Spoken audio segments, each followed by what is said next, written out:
आज आपण परिसर अभ्यास अर्थात भूगोल, इतिहास आणि नागरिकशास्त्र या विषयाचे प्रश्नपत्रिका सोडवून घेणार आहोत.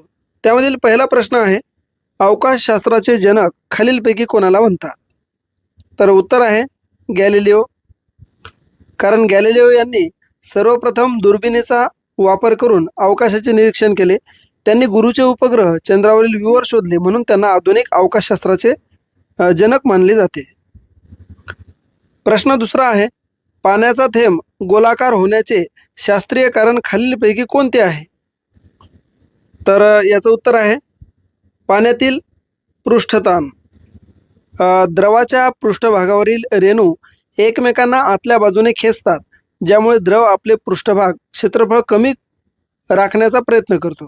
दिलेल्या आकारमानात गोल आकाराचे पृष्ठभाग क्षेत्रफळ सर्वात कमी असते, म्हणून थेंब गोलाकार होतो. मित्रांनो, आपण यूट्यूबला पाहत असाल तर चॅनल सबस्क्राईब करा, व्हिडिओला लाईक करा, इतरांना शेअर करा आणि फेसबुकला पाहत असाल तर पेजला फॉलो करून व्हिडिओ सेव्ह करा आणि लाईक करा. प्रश्न तिसरा आहे, खालीलपैकी कोणत्या पदार्थाची घनता सर्वात कमी आहे? तर याचं उत्तर आहे रॉकेल.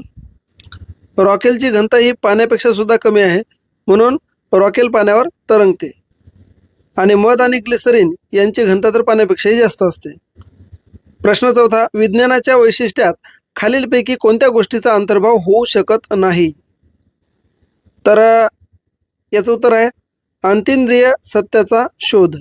आता अंतींद्रिय विज्ञान हे केवळ पंचेंद्रियांना जाणवणाऱ्या प्रयोग आणि निरीक्षणाने सिद्ध होणाऱ्या गोष्टीवर विश्वास ठेवते.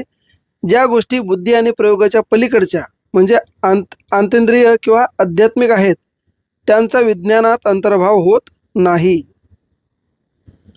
प्रश्न पाचवा आहे, अतिशय अल्प कालावधीत अचूकतेने मोजण्यासाठी काय वापरतात? तर याचं उत्तर आहे आण्विक घड्याळ. हे जगातील सर्वात अचूक घड्याळ मानले जाते. यामध्ये सिझियम अणूच्या कंपनाचा वापर केला जातो. सेकंदाच्या अब्जाव्या भागा इतका अतिशय अल्प कालावधी मोजण्यासाठी हे वापरतात, म्हणून आण्विक घड्याळ. प्रश्न सहावा आहे, रोबोटिक्स या संज्ञेचा शोध लावणाऱ्या शास्त्रज्ञाचे नाव काय? तर त्यांचं नाव आहे पर्याय क्रमांक 1 इसॅक ॲसिमॉव.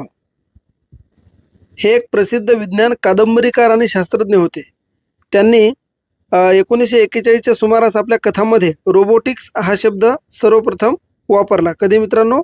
1941 त्यांच्या कादंबरीमध्ये त्यांनी हा शब्द वापरला होता. रोबोटिक्सचे 3 नियम म्हणजे त्यांनी मांडले होते, म्हणून त्यांना रोबोटिक्सचा काय म्हणू आपण जनक म्हटले जाते. एखाद्या वस्तूचा वेग तिप्पट राहिल्यास त्याची गतीज ऊर्जा रिकामी जागा पटीने वाढते. वेग तिप्पट राहिल्यास तर त्याचं योग्य उत्तर आहे 9 पटीने वाढते. वेग तिप्पट राहिल्यास त्याची गतीज ऊर्जा 9 पटीने वाढते. प्रश्न 8वा, क्रायोजेनिक तंत्रज्ञान खालीलपैकी कशाशी निगडीत आहे? तर हे आहे पर्याय क्रमांक 3 उपग्रह प्रक्षेपण. म्हणजे क्रायोजेनिक तंत्रज्ञानामध्ये अत्यंत कमी तापमानाला म्हणजे उणे 150 अंश सेल्सिअसच्या सुद्धा खाली द्रवरूप ऑक्सिजन आणि द्रवरूप हायड्रोजन यांचा इंधन म्हणून वापर केला जातो. इस्रोच्या GSLV सारख्या मोठ्या प्रक्षेपकामध्ये म्हणजे रॉकेट्समध्ये उपग्रह अवकाशात सोडण्यासाठी हे तंत्रज्ञान वापरतात. प्रश्न 9वा, सूर्याला आपल्या अक्षाभोवती एक फेरी पूर्ण करण्यास लागणारा वेळ किती? तर याचे उत्तर आहे पर्याय क्रमांक 3 साधारणपणे 24 दिवस. विश्वनिर्मितीचा म्हणजे महास्फोटाचा सिद्धांत मांडणारा शास्त्रज्ञ कोण? तर योग्य उत्तर आहे एडविन हबल. म्हणजे एडविन हबलनं 1929 मध्ये दाखवून दिले की दीर्घिका एकमेकापासून दूर जात आहेत, ज्यावरून बिग बँग म्हणजे महास्फोट सिद्धांताला वैज्ञानिक आधार मिळाला.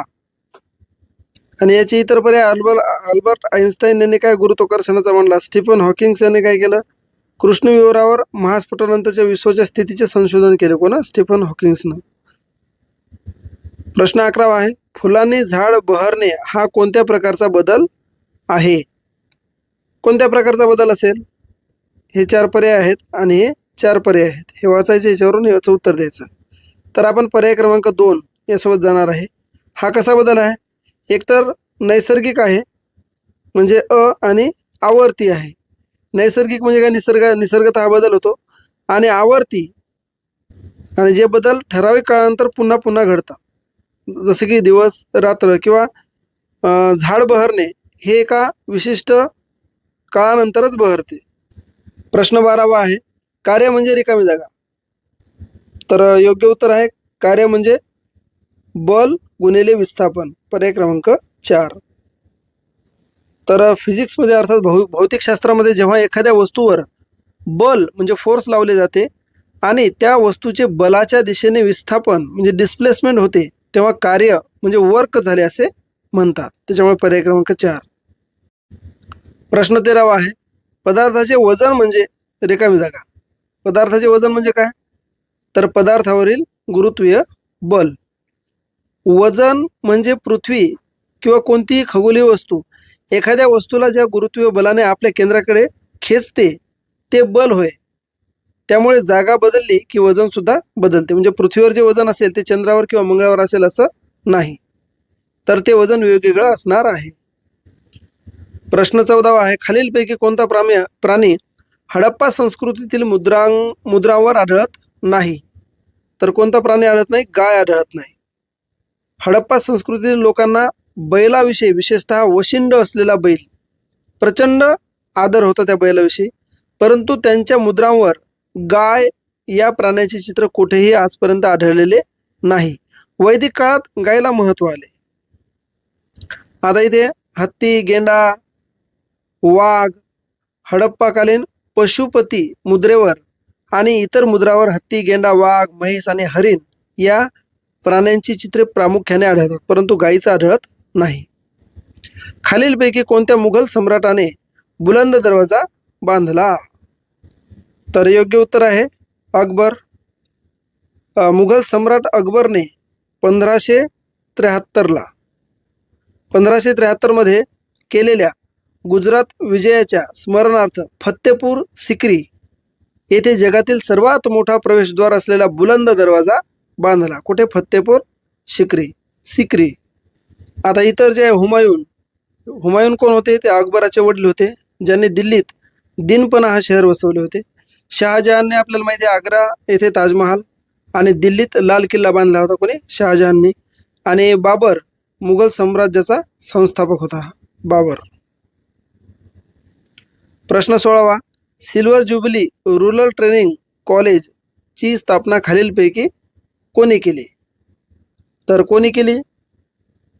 तर पर्याय क्रमांक 1, कर्मवीर भाऊराव पाटील यांनी सातारा येथे रयत शिक्षण संस्थेच्या माध्यमातून ग्रामीण भागातील शिक्षकांसाठी ट्रेनिंग कॉलेज सुरू केले, ज्याला नंतर silver jubilee rural training college म्हणून ओळखले गेले. विचार करा, आज एवढ्या वर्षाच्या आधी कर्मवीर भाऊराव पाटलांनी ट्रेनिंग कॉलेज सुरू केले होते. पुढचा 17वा प्रश्न, पुणे येथे अखिल भारतीय अस्पृश्यता निवारक संघाची स्थापना कोणी केली? तर येथे आपल्याला प्रत्येकाला असं वाटू शकते की कोणतं वाटणार? पुणे म्हटलं की महात्मा ज्योतिबा फुले, परंतु योग्य उत्तर आहे महर्षी विठ्ठलरामजी शिंदे यांनी अस्पृश्यता निवारणासाठी 1906 मध्ये, कधी? 1906 मध्ये डिप्रेस क्लासेस मिशनची स्थापना केली आणि पुण्यात या चळवळीला गती दिली. पुढचा प्रश्न आहे, टिहरी जलविद्युत प्रकल्प खालीलपैकी कोणत्या नदीवर स्थित आहे? टिहरी जलविद्युत, तर ते आहे भागीरथी नदीवर. टिहरी धरण हा भारतातील सर्वात उंच धरण प्रकल्प असून तो उत्तराखंड राज्यातील भागीरथी नदीवर बांधण्यात आलेला आहे आणि हा प्रकल्प सुद्धा त्याच नदीवर आहे. आता ही अलकनंदा जे आहे, अलकनंदा आणि भागीरथी यांचा संगम देवप्रयाग येथे होऊन पुढे तिला गंगा नाव मिळते. प्रश्न 20वा आहे, सातपुडा पर्वतरांगेमुळे रिकामी जागा नद्यांची खोरे वेगळी झाली आहेत. सातपुडामुळे, तर कोणत्या? तर नर्मदा आणि तापी यांचे खोरे वेगळे झाले. भारताच्या नकाशात सातपुडा पर्वतरांग ही मध्यभागी पश्चिमेकडे पसरलेली आहे. या रांगेच्या उत्तरेकडून नर्मदा नदी वाहते तर दक्षिणेकडून तापी नदी वाहते. त्यामुळे ही रांग या दोन नद्यांमधील जलविभाजक आहे, सातपुडाची रांग. पुढचा प्रश्न आहे, महाराष्ट्रात ठिबक जलसिंचन पद्धती कोणत्या पिकासाठी जास्त उपयुक्त ठरलेली आहे? तर योग्य उत्तर आहे पर्याय क्रमांक 3, फलोत्पादन. म्हणजे जसे की द्राक्ष, डाळिंब, केळी, संत्री यासारख्या फळबागांना नियंत्रित आणि मुळापाशी थेट पाणी देण्याची गरज असते आणि महाराष्ट्रात फळबागांसाठी ठिबक सिंचन वरदान ठरलेली आहे. प्रश्न 22 आहे, खालीलपैकी गोदावरी नदीची उपनदी कोणती आहे? गोदावरीची उपनदी तर ती आहे इंद्रायणी. तर इंद्रायणी नदी जी आहे ती भीमा नदीची उपनदी आहे. भीमाची उपनदी आहे, जिच्या काठावर आळंदी आणि देहू ही तीर्थक्षेत्रे आहेत. भीमा नदी पुढे कृष्णा नदीला मिळते. प्रश्न 23, भारतातील एकूण वनक्षेत्रापैकी सर्वात जास्त क्षेत्र कोणत्या वनांनी व्यापलेले आहे? तर याचं योग्य उत्तर आहे विषुववृत्तीय कोरडी पानझडी वने. म्हणजे भारतात सर्वात जास्त प्रमाणात आढळणारा वनाचा प्रकार म्हणजे उष्णकटिबंधीय पानझडी वने. उन्हाळ्यात पाण्याचे बाष्पीभवन रोखण्यासाठी ही झाडे आपली पाने गाळतात. यात सागवान, बांबू, साल ही झाडे येतात. पृथ्वीच्या कोणत्या भागामध्ये जीवसृष्टी अस्तित्वात असते? तर याचं उत्तर आहे जीवावरण.